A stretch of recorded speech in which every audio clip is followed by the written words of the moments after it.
Thanks as always for coming in and joining us once again. It's becoming a very popular place for you, the media centre, almost as popular as the golf course. Just give us your thoughts on today. Yeah, I mean, delighted about the day.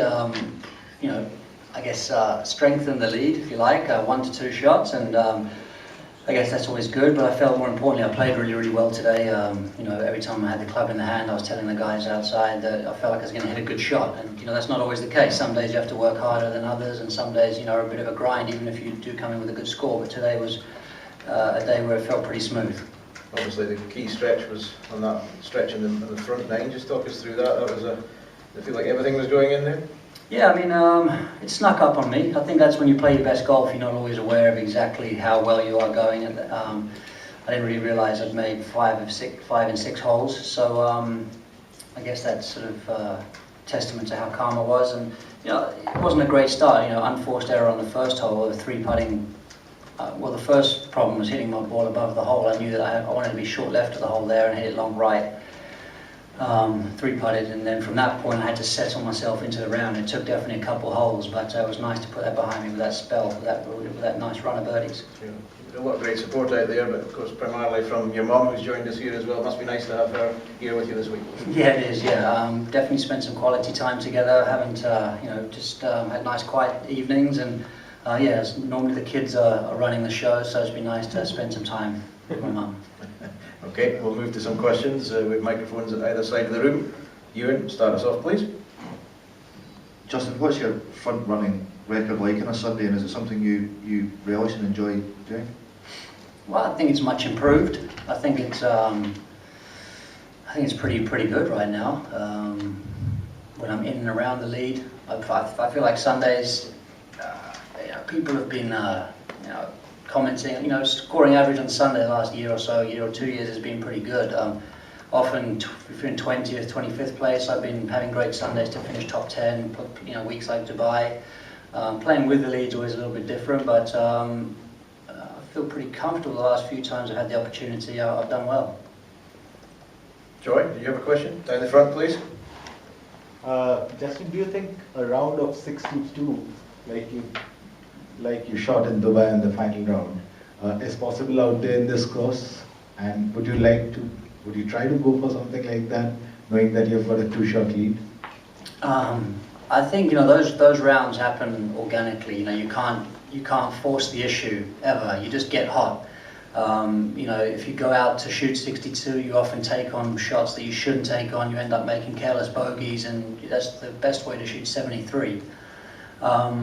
This course, I don't believe 62 is on, as it was in Dubai, just purely because the fairways at Jumeirah Golf Estates were 50 yards wide, so you're pretty much in every fairway, so you have the opportunity to get it at the hole. But this week, I'd imagine the field are averaging about 50% of fairways hit. So just based on that alone, I think it takes the really low score out of the picture. Just on the left here, please. Justin, in conversations that I've had with you and in hearing you in the past, you always seem like the type of player that likes to beat the best and go up against the best players in the world. Obviously with Rory and Tiger not here, not making the weekend, and no disrespect at all to the players behind you chasing, does it make it any easier with not having to worry about Tiger and Rory chasing you down? I mean, obviously with it's Tiger and Rory that are the 2 guys right behind you, then there's a lot of hullabaloo about the day, and definitely more, I guess, be more intense out there, just based upon people's interest. At the end of the day, I'd love to sit here and tell you that it's all about playing the golf course. That's ultimately what I need to do tomorrow. Whether I'm playing against Tiger, whether I'm playing against, who am I with? Am I with Torbjorn? Yeah. Whether I'm with Tiger or Torbjorn, whoever it's going to be. No other opponent can influence. They can't come and rugby tackle you or anything like that. So I've tried my whole career to not let that influence me. Sometimes there is I think what does influence you when you are going up against Rory and Tiger is the crowd. There's a lot more people milling around, there's more cameras, there's more distraction, and that's what makes it more difficult. But hopefully tomorrow I'll go ahead and have a fun day. Torbjorn's a good lad, a great young player, capable of shooting 65 tomorrow. JB Donaldson the same, playing well. One on tour as well. So at the end of the day, it's every player up in and around the lead has a chance to win tomorrow. John, on the right hand side. Justin, club and distance please for your second shot on the 9th, and club for your tee shot on the 12th, the shorter. Okay, both 7 irons, 166 yards on, actually 164 yards I believe it was on the 9th hole, wind a little bit into me, and then 191 yards 7 iron on the par 3 12th hole, wind a little bit behind. And would either of those be your shot of the day? If not, which was? I think the shot of the day for me was, yeah, that 7 iron on 12 was about as pure as it gets, to be honest with you. I mean, from where I was, I actually thought it was going to go in. I didn't realise it was still 4 feet short of the cup. It looked like it had a chance to go in. But the other great shot that I really felt good about was the 4 iron I hit into the 5th hole. Just the way I struck that 4 iron up the hill there. I hit some 4 irons on the range prior to my round and just hit them beautifully, and I really tried to get the same feelings, and it was one of the few times you do that, and then the shot came out as I intended on the golf course as well. Yes, Mike, far side. Yeah, as you said, you were really hot in that front nine, then things, you kind of cooled down, you had that bogey, could you kind of, I didn't see the bogey, so could you explain a little bit what happened there, and also to finish with that birdie, what did that mean? Yeah, bogey on, what's it? 13, yeah. I hit 3 wood off, that's just a tee shot that hasn't suited my eye all week. I haven't had a clue. You know, first time I played, I thought I hit a good shot. I was in the left rough. First round, I thought I hit a good tee shot. I was also in the left rough. I hit 3 wood yesterday. I changed to 3 wood, hit it in play yesterday. And again, I tried to hit 3 wood today, but pulled it left again. So for some reason, something's dragging me down the left side of that hole. And yeah, it's just been an awkward hole for me. The rough's really thick down there. So anyway, I got it out 20, 30 yards short of the green. Hit a decent pitch. It just didn't quite check as I'd hoped it might, and rolled out 10 feet by. And then about having that birdie to finish off to kind of... Yeah, I was a little bit mad about the bogey at 17 because I didn't feel like I did an awful lot wrong there. Hit a pretty good tee shot that just went a long way into the wind and trickled into the bunker. I was a bit in between clubs, 5 and 6 iron. Went with a bit of the safe option with a 6 iron out of that bunker, came up on the front edge. I felt like maybe I should have hit the 5 iron there. So there was a slight mental error, I would say, there, and then sort of compounded the slight mental error with a 3-putt. And that's just those sort of moments where you just get, you know, that's where when you're really sharp, you save those shots. But you know, like I have been all week, I've been very resilient and bounced back well, and 2 great swings and a chip and a putt at the last. You know, restore the order of the day, I suppose. Makes me feel good. Yes, Bob, please. Justin, I'm sure you're aware what what happened to Tiger yesterday with that ruling, and just curious if you had been in that situation and had been asked to help out and went over there and looked, would you have known the rule there, the proper rule? You know, it seemed like the guys in the group didn't know, and a lot of guys haven't actually. Yeah. Just curious in your own case. I wouldn't have been confident either way, to be honest with you. I was certainly, you know, the embedded ball rule, if I think about it, is through the green. I didn't really, you know, obviously they take sand very much out of that. I guess there's a lot of sand out here.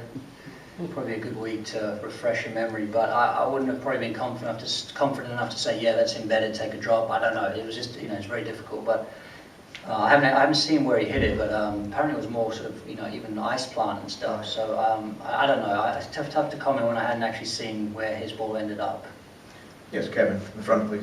Justin, we were talking earlier in the week about the significance of a victory when Rory and Tiger are in the field. Now, granted, you're not there yet, but should you get across the line tomorrow, will that substantiate you in terms of the way that you're thinking about yourself, matching status to playing, quality of playing, etc.? Yeah, I think absolutely. If you anyone who wins this week, they've beaten the number 1 and 2 player in the world.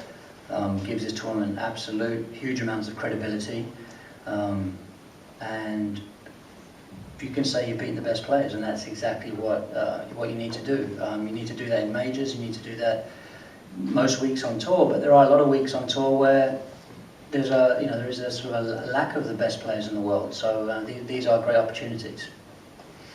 Yes, Martin, please. Let's wait for the mic. Thank you. Justin, you praised Theodore Ollison earlier. I mean, you obviously know what a good player he is. Is he the type that could be pushing for Glen Eagles? He's improved the last 2 years, and just generally the strength and depth that Europe has going forward to Glen Eagles must be encouraging. Yeah, absolutely. I think there's always a changing of the guard, you know, at some point. And,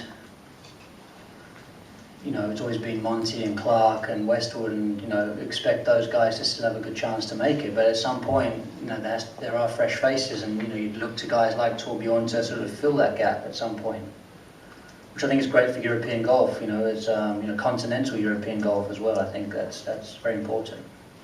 Yes, Graham, please. Sorry, just going back to the previous question.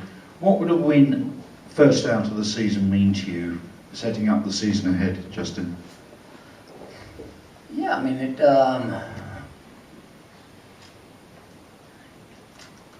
yeah, in a sense, you know, I came here with no expectations, and so it would be a nice surprise in a sense, because, you know, it's sort of the middle of the off season in a way, and I came here just to sort of see where my game was at, and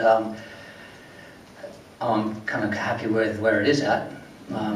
Maybe I can sit on the couch a little bit more the next 3 weeks after this. But yeah, you know, it might raise expectations. Which might not necessarily always be a good thing either. I think I'll just take it in my stride with whatever happens tomorrow. That's why I'm not overly living and dying by the result. Of course, I want to win, but I want to go out and just you know, give a good account of myself tomorrow. And sometimes the rest is not in your hands. How long ago did you decide to play then? Yeah, quite a while ago I felt, you know, one thing I wanted to do was get some European Tour events on the board early this year, so I wasn't always scrambling around at the end of the season to make my 13. So the decision was made maybe September, October, or October last year, I'd guess. Yes, Mike.